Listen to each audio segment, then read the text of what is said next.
Let me ask you something. Why do some people get a lot of respect and they walk into a room, while others are not respected? Is it luck? Is it charisma? Is it something else? The answer is habits. Today, I'm going to talk about some habits that can make you more popular without you having to pretend. Some of these habits will make you agree. Some of them will make you feel embarrassed. A few of them will make you question everything you thought you knew. Being likable. Ready to level up. Ready to do this are important. 1. Learn to tell a good story. Okay. Here's the deal, storytelling is a superpower. It's not just a nice to have, it's the thing that makes people remember you. Humans are wired for stories. It's in our DNA. Here's the controversial bit, most people absolutely suck at it. Yeah. I said it. We either ramble, overshare, leave out the juicy details that make the story worth listening to in the first place. Let's fix that. First rule of good storytelling, make your audience feel something.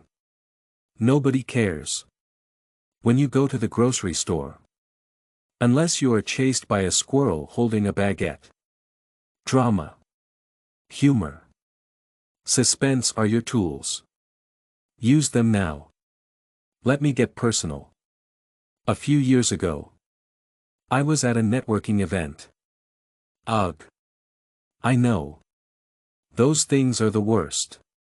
Anyway, this important CEO asked me what made me different. My brain stopped working. Instead of listing my achievements, I told a random story about how I once accidentally walked into the wrong wedding and gave a toast. The room laughed. Guess what? That a story helps you make more connections than a boring elevator pitch ever could. Why? Because it's memorable and relatable. People remember feelings, not facts. Here's the controversial part, good storytelling isn't about being accurate. It's about having an impact. I'm not saying you should lie. Do you need to embellish a little to make it entertaining? Absolutely. Did that squirrel really hold a baguette? Maybe not. The mental image of the chef's kiss is powerful. People love drama. Twists. Surprises. Punchlines. If your story doesn't have a twist, it's not interesting. Any moment can become a story. Here's the deeper message. Storytelling isn't just about entertaining others. It's about connecting. When you tell a story, you're inviting people into your world. You're saying, here's a piece of me. Do you relate? It's how we bond as humans. Think about your favorite people in life. They probably have great stories. Think about your favorite people in life. They probably have great stories. They don't have to have lived the craziest lives. They know how to frame their experiences in a way that resonates. You don't have to have climbed Mount Everest or survived a bear attack. Even the simplest moments, like a failed cooking experiment or a weird conversation with your neighbor, can become legendary if you tell them right. So here's your homework. Pick one thing that's happened to you recently and turn it into a story. Add a little suspense, a little humor, a killer ending. Try it out at your next dinner party or group chat. Trust me. When you become the person with the best stories, people will remember you and maybe even fight for a seat next to you. But hey, no pressure. Unless of course if you want to be unforgettable. You should laugh. Not too much. Laughter is magical. It's the social glue that makes people feel connected. Safe. Like they belong. But too much laughter can get weird. Laughing at everything can make you look insincere. Nervous. Like you're trying too hard. Controversial. Maybe. Have you ever met someone who laughs at everything? It doesn't seem like a cool or collected person. It seems like they don't know what to do with their hands. So, let's talk about why laughing too much can backfire. When you laugh at bad jokes, awkward comments, things that aren't even meant to be funny, it can ruin the moment. When you genuinely laugh, people can tell when you're forcing it. The truth is, forced laughter doesn't build connection, it builds discomfort. Story time. I used to be that person. In college, I had a huge crush on someone in my class. Every time they said anything remotely funny, I'd laugh like it was the greatest joke of the century. Did it make them like me more? Nope. Instead, they started using me as their automatic laugh track, you know. That person they talk to when they need their ego boosted. Yeah. Not a good look, but here's the flip side. Not laughing enough makes you look cold and unapproachable. Nobody wants to hang out with someone who's all serious all the time. The trick is finding that sweet spot. The laugh that. It's not just a story, it's a grocery list. Here's the deeper message. Storytelling isn't just about entertaining others. It's about connecting. When you tell a story, you're inviting people into your world. You're saying, here's a piece of me. Do you relate? It's how we bond as humans. Think about your favorite people in life. They probably have great stories. It feels real and connects you to the people around you.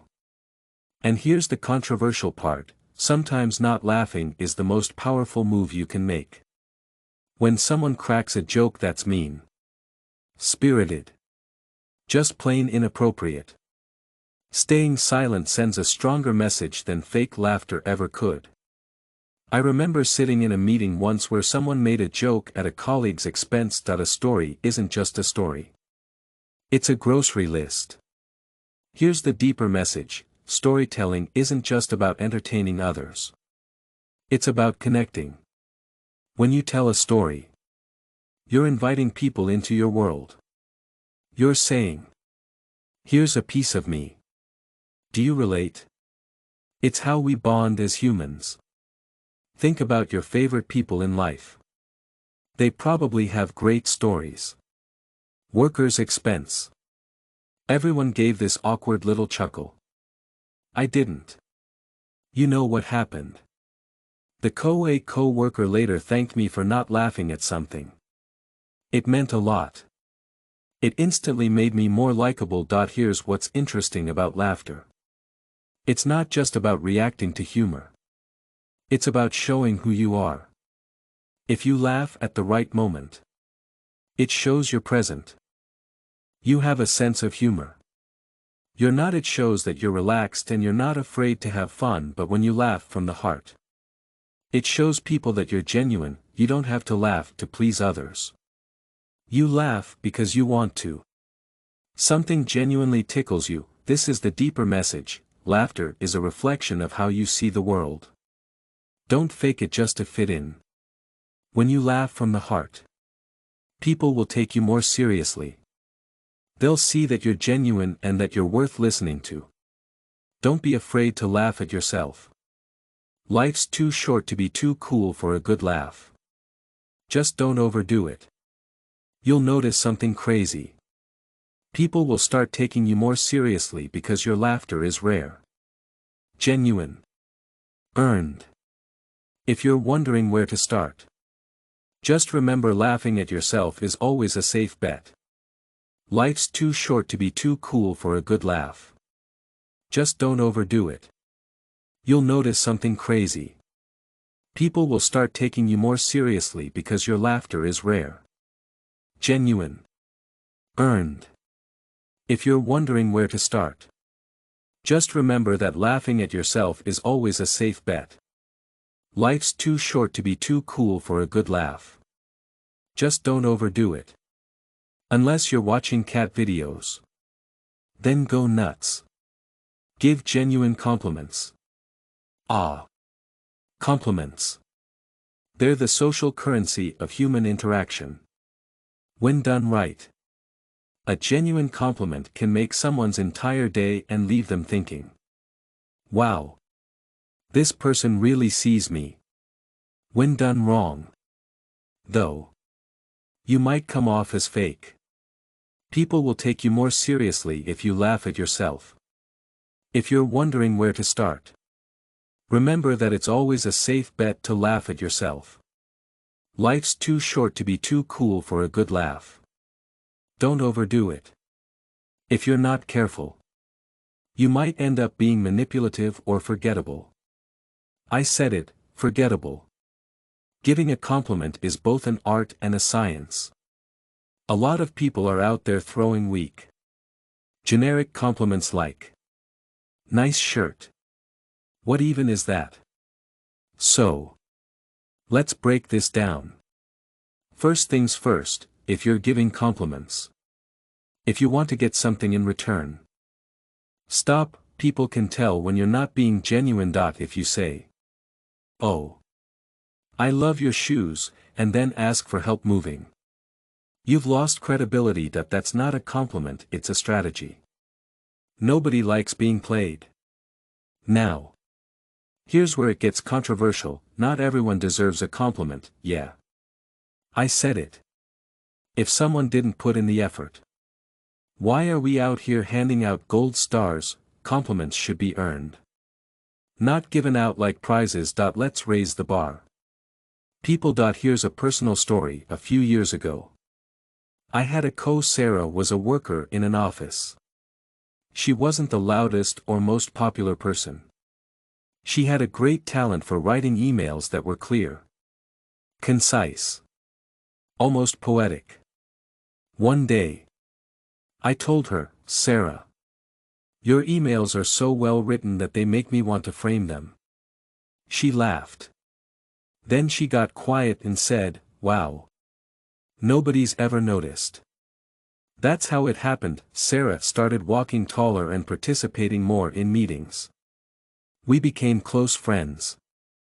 All because I complimented something specific about her. That's the power of a genuine compliment. It makes people feel understood. But remember, giving a genuine compliment takes effort.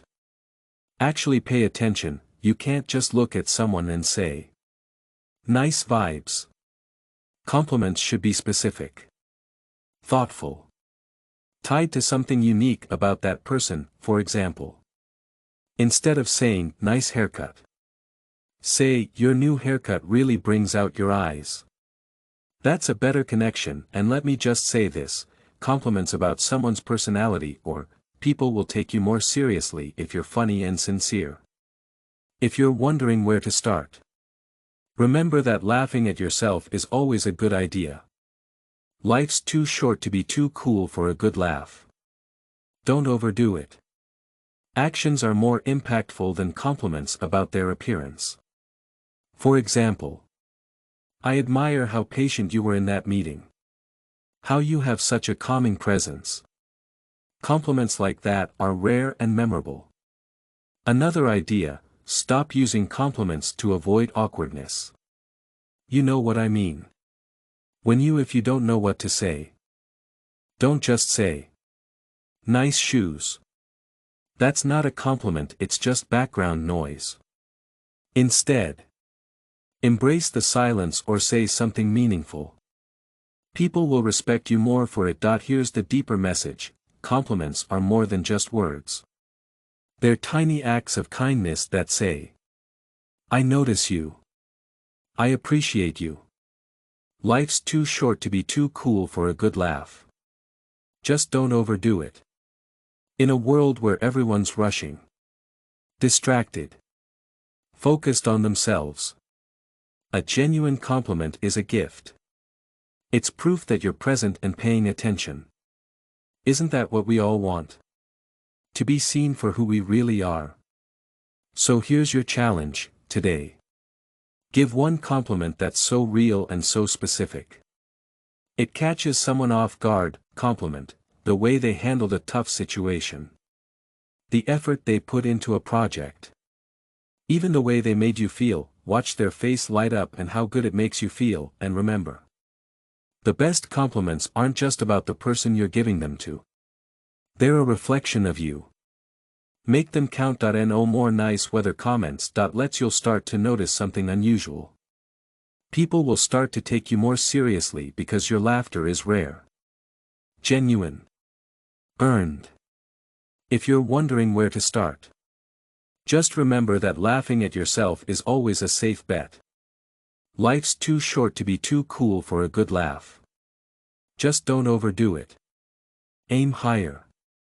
People. 4. Own your mistakes. Alright. Let's talk about something nobody wants to admit. We all mess up big and small every time. Here's the thing, what separates people who command respect from people who fade into the background isn't their ability to avoid mistakes. Spoiler, nobody avoids mistakes. It's their ability to own them. Confidently and without making excuses. That sounds simple. Right. Wrong. Most people avoid owning their mistakes. Here's the truth, dodging blame doesn't save you, it hurts you. Here's the controversial part, owning your mistakes can make people like you more. Even when you've messed up. Why? It shows maturity. Accountability. Self-awareness is a rare quality these days. If you're out here avoiding responsibility, pointing fingers, worse, pretending it never happened, you're just building a big house of cards. Trust me. It's gonna collapse. I used to be the queen of excuses. I used to make excuses for everything. For example, I once missed a deadline and blamed it on email issues. Did I get away with it? Sure. At first. But people aren't dumb. Over time, I noticed my credibility was decreasing because nobody trusted me to take responsibility for my actions. I learned my lesson the hard way. Flash forward a few years later. When I accidentally I once missed a deadline and blamed it on email issues. Did I get away with it? Sure. At first. People aren't dumb. Over time, I noticed my credibility was dropping because nobody trusted me to take responsibility for my actions. I learned my lesson the hard way. Flash forward a few years later. When I accidentally booked myself for 2 important events, a work presentation and my best friend's birthday dinner. It was a total disaster. Instead of lying, I called my boss. Owned up to my mistake. Asked if we could move the presentation. I also called my best friend and promised to make it up to her. Surprisingly, they both respected me more for admitting my mistake. Turns out, people don't expect you to be perfect. They just expect you to be honest. Shocking. Right? Here's why this matters: when you own your mistakes quickly, you take control of the narrative. You're not just waiting for someone to call you out or letting the mistake fester. It's like a bad smell. You're stepping up and saying, "Hey, I messed up. Here's what I'm doing to fix it." That kind of accountability is powerful. It shows you're not afraid to be vulnerable. Vulnerability, my friends, is the birthplace of trust. Think about it. Who do you trust more, the person who always seems to have it all together? The person who says, "I messed up. I'm fixing it." The latter. Right. They're real. Real always wins. But let me add a twist, don't overdo it. There's a fine line between owning your mistakes and turning every little slip up into a drama fest. Nobody wants to hear a 20-minute story about it. Say, "I'm sorry for forgetting to send an email." Fix the issue. Move on. The faster you address your mistakes, the less power they hold over you. The less awkward everyone feels. When you own your mistakes, you teach others that it's okay to own theirs. You create a culture where people feel safe to admit when they're wrong. Imagine a culture where people feel safe to admit when they're wrong. That's a gift. Imagine a world where everyone stops pretending they're perfect. It starts with you. When you own your mistakes, you're not just protecting your reputation. You're also showing people you're human. And being human is something no title or Instagram post can give you. Here's your challenge: the next time you mess up, own it. Don't hide. Don't blame your dog. Don't wait for the right time. Say, I messed up. And here's how I'm fixing it. And move on. Oh. You'll be even better if you can laugh about it afterwards. Because mistakes aren't what define us. It's how we handle them that people remember. So go out there. Screw up spectacularly. Own it like a pro. Learn people's names and use them. Let's be real, forgetting someone's name is a universal mistake in social interactions. We've all been there. You're in the middle of a conversation.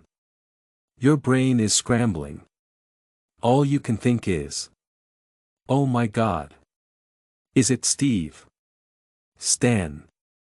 Starfish? It's awkward. Embarrassing. Totally avoidable. Learning people's names and actually using them is a rare and underrated habit that instantly raises your social status, but here's the surprising twist: most people are too lazy to do it. Yup. I said it, lazy. Let's fix that. Why do names matter so much? Because a name isn't just a label. It's a small part of someone's identity. When you remember and use someone's name, you're telling them you care about them. It's like giving them a verbal hug. But here's where people make mistakes. It's like a bad smell. You step up and say, I messed up. Here's what I'm doing to fix it. That kind of accountability is powerful. It shows you're not afraid to be vulnerable. Vulnerability, my friends, is the birthplace of trust. Think about it. Who do you trust more, the person who always seems? Don't even try. How many times have you heard someone say, I'm just bad with names? It's like some genetic flaw. That's just an excuse. Let me hit you with some truth. Saying you're bad with names is like saying you're bad at math. Never practicing. The problem isn't your memory. It's your effort. Story time. A few years ago, I worked at this huge company where I interacted. It's like a bad smell. You're stepping up and saying, I messed up. Here's what I'm doing to fix it.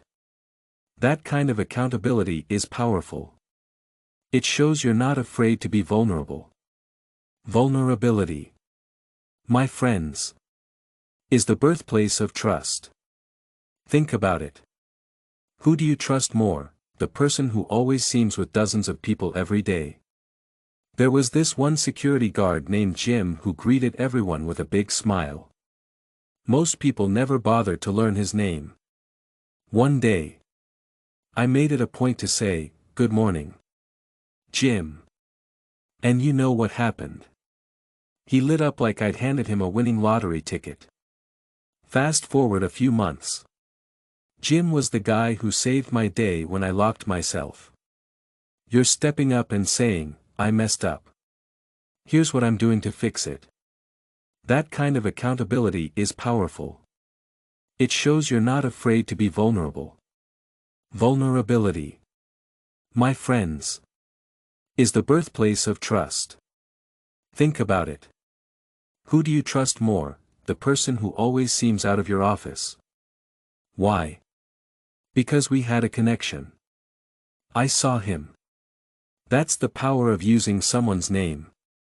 It creates bonds where none existed before. Now, here's the controversial part: if you don't bother to remember someone's name, it kind of says you don't care. Harsh. True. Think about it. How can you expect people to respect you or feel connected to you if you can't even? Remember this important thing about people.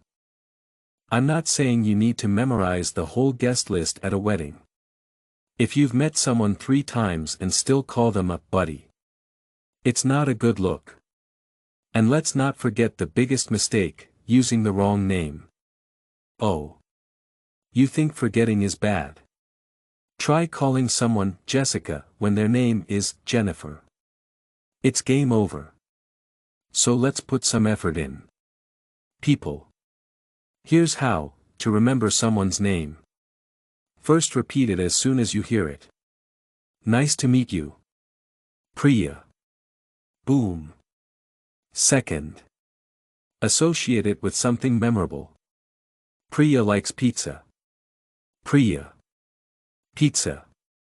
Done. Third. Use it casually in conversation. So. Priya. What do you think about this? Finally. If you forget, just ask. Seriously. It's better to admit it than to avoid using their name forever. Pro tip: people love hearing their name. It triggers a feeling of connection, good response in the brain. Using someone's name in a conversation makes them feel important and makes you look attentive.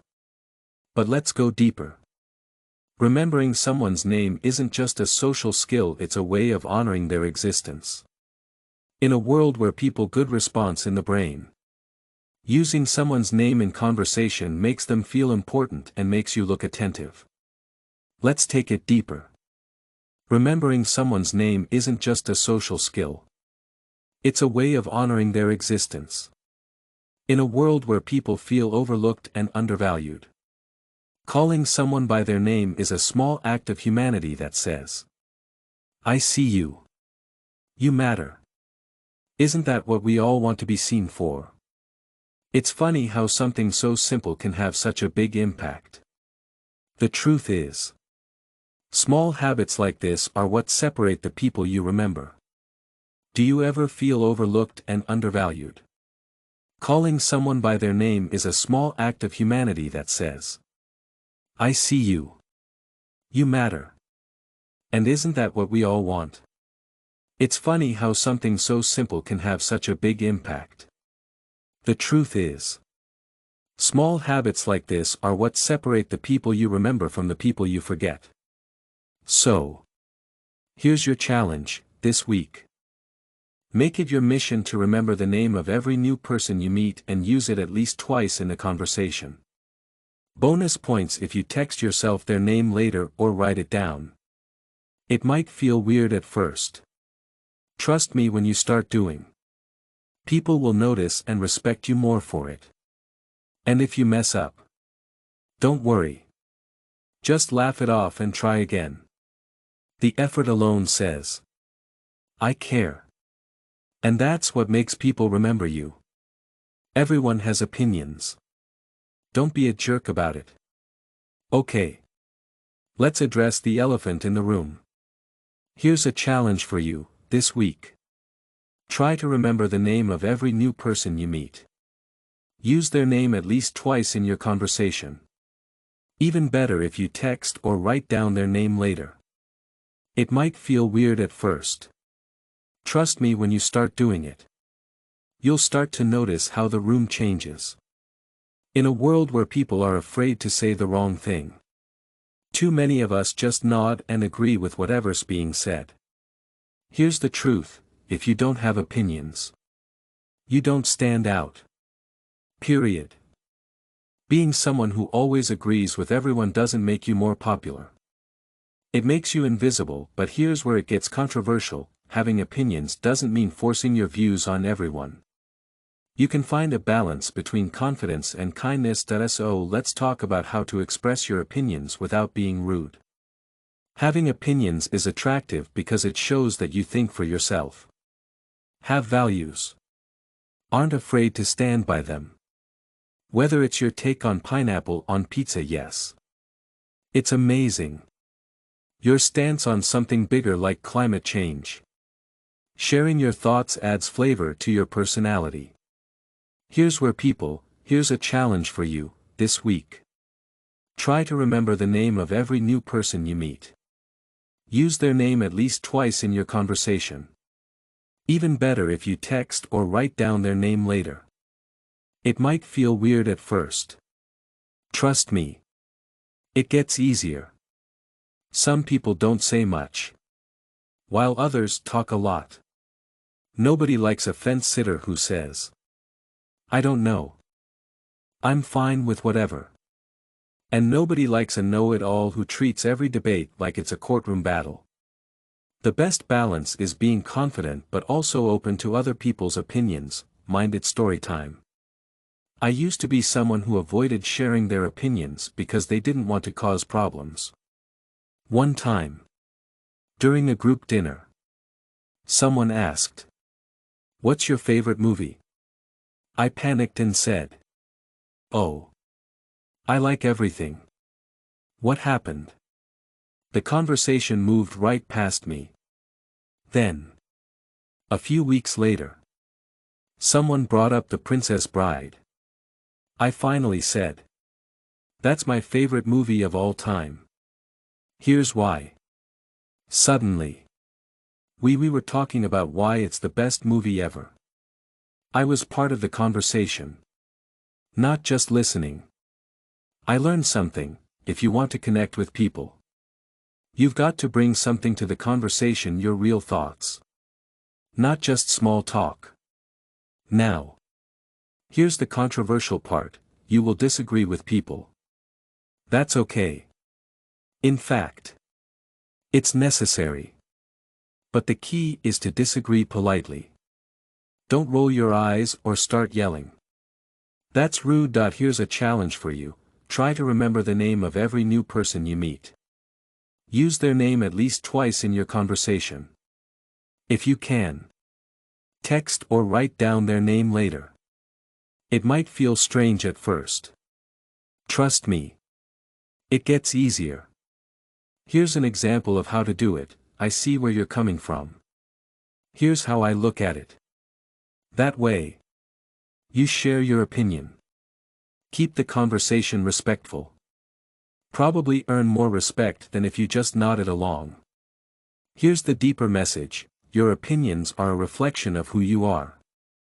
They show what you care about, what you value, how you see the world. When you share them thoughtfully, you give people permission to do the same. You create a space for real, meaningful conversations. Not just surface-level ones, level chit-chat. Let me be clear, having an opinion doesn't mean you're always right. Being willing to say, "You know what? I hadn't thought of it that way," shows strength, not weakness. It's a reminder that conversations are about learning, not just proving a point. Here's how to nail this. First, know your stuff. If you're going to have an opinion, make sure it's informed. Don't be that person spouting nonsense just to sound smart.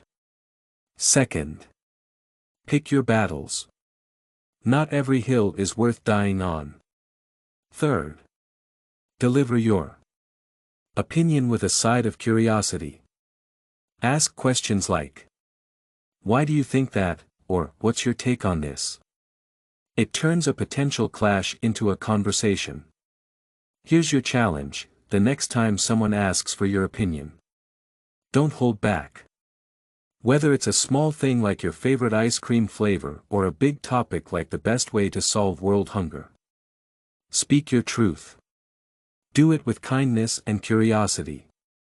Hey, if someone disagrees with you, don't take it personally.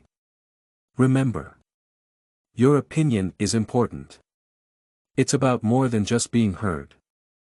It's about connecting with others. So, share your thoughts and show the world who you really are. That's what people will remember. Okay, everyone. We've reached the end of our exciting journey. Today, we didn't just talk about improving your social status. We changed it. Because Let's be honest. This isn't about showing off on social media or acting like you have it all together. It's about building real connections. Creating a presence that people feel. Showing up as your true self. But here's the catch, none of these habits matter if you're just taking notes and not taking action. So, let me ask you, what's one thing you're going to try starting today? Is it learning names? Owning your mistakes? Maybe just daring to share an opinion without fearing judgment? Drop it in the comments. Hey! No judgment here. Unless it's pineapple on pizza. I'm just kidding. If you found even one piece of wisdom or had a good laugh, please click the like button. It's free. It helps the channel. It's like a virtual high five. Share this video with a friend who needs a status upgrade. Send it to that person who still calls everyone dude because they can't remember names. You might just save their social life. More importantly, I hope today's message is memorable. Social status isn't about being the loudest person in the room or having a lot of followers. It's about how you make people feel when they're around you. Do they feel seen? Do they feel respected? Do they leave thinking, wow, that person really has something special? That's the kind of impact we should all aim for. Here's the truth, none of us are perfect at this. I'm still learning. Still messing up. Still growing. Status isn't fixed. You can change it every day by the things you say and do and how you interact with others. You can always improve.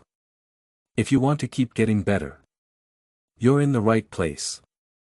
Join this amazing group of curious, motivated, a little mischievous people who want to grow together. Who wouldn't want to be part of a team like that? Also, if you have ideas for future topics, let me know. Share your habits, life hacks, other interesting ideas in the comments. Your suggestions inspire this channel. Some of my best content comes straight from you guys. Don't hold back. Remember, every interaction is a chance to make someone's day better. A smile. A kind word. Remembering someone's name are small actions that can have a big impact. They don't just improve your social status, they create a better world. Cheesy. Maybe true, 100%. Go out there. Be bold. Be kind. Don't be afraid to be yourself. The world doesn't need another copy, it needs you. Hey. Don't forget to laugh a little along the way. Life's way too short to take it too seriously. Thanks for spending your time with me today. You're amazing. You're capable. You're already one step ahead just by being here. I'll see you in the next video. Stay awesome. Stay curious. As always, stay unapologetically you. Peace.